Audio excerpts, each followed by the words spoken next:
In this video, we're going to talk about psoriasis and how I was able to heal my psoriasis naturally.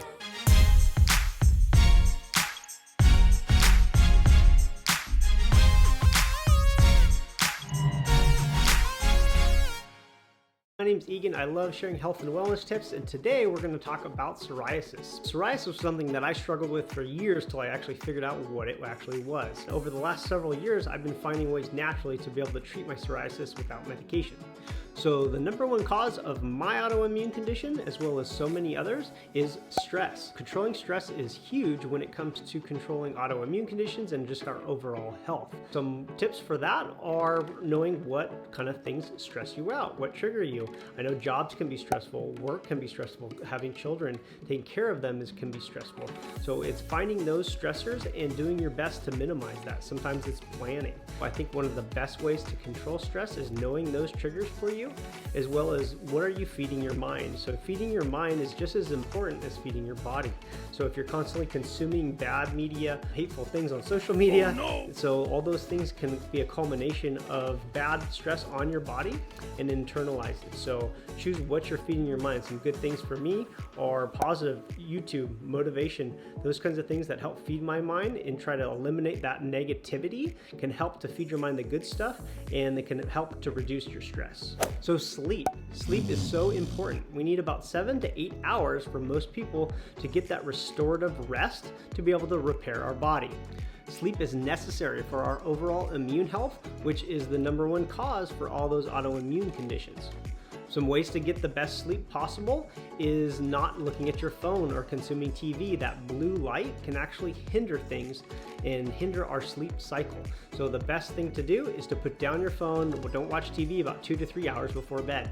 I know, like myself, I had PTSD and anxiety, so sometimes it's harder to go to sleep at night. Some things that help me are breathing, meditation, listening to something that helps relax your body, and something that doesn't stress you out, like maybe social media or news. So it's good to put that stuff away 2 to 3 hours before bed.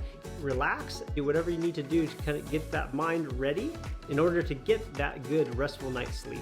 So hydration, drinking water is so important. So our body is a majority water, and we need water to repair cells, to boost immune health, and just the overall functions of our body. So a good estimate for most people is about half our body weight in ounces daily. Some people may need more, some people may need a little bit less. If it's hot or dry, you might need a little bit more, so depending on your activity level. But hydration is so important for our overall immune function, our body repair, and just overall health. Exercise, moving our body 20 to 30 minutes a day is key for immune health, repairing our body, as well as stimulating our mind and helping reduce that stress and improving our overall mental health.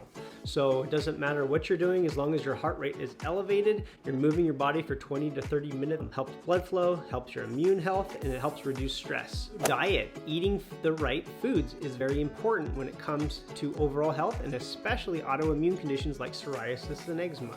Some inflammatory foods that most people need to avoid, including myself, is sugar, simple carbohydrates, alcohol, as well as wheat and dairy are kind of big triggers. There's also things that's called the autoimmune protocol, and you can do your own research on that and see if that's something that works for you. So when it comes to diet and foods, I don't believe there's any one set diet or any one set rule that works for everybody. It's finding what works for you. There's a common theme when it comes to immune health, autoimmune diseases, that there are triggers. I believe that all diets are doomed to fail, and I think sustainability is the biggest thing. So mindful eating is huge. Being aware of what you're eating, knowing what you should be putting into your body, and getting that full spectrum of vegetables, some fruits, some lean proteins, and not stressing out about every little thing that you put into your body, but understanding what things make you better and what things can actually hinder you. Supplementation is huge for most people. We're lacking things in our environment that we used to get that we're not getting today, especially if we're eating processed foods, sugars. We need to supplement to fill those nutritional gaps that we all have, especially if you have autoimmune conditions like psoriasis, eczema. So the top supplements that I like to take are a fully methylated vitamin. And what methylation means is that you're actually absorbing the nutrients in them. So some vitamins, synthetic vitamins, are not methylated, and there's a gene mutation called MTHFR. That means you're not absorbing certain things. A fully methylated multivitamin is a good start. Also prebiotics and probiotics. So what those are prebiotics are like fertilizer for our good bacteria, and the probiotics are a good bacteria. I speak a lot about gut health because the gut health is our foundation for immune health. It's 70 to 80% of our immune system.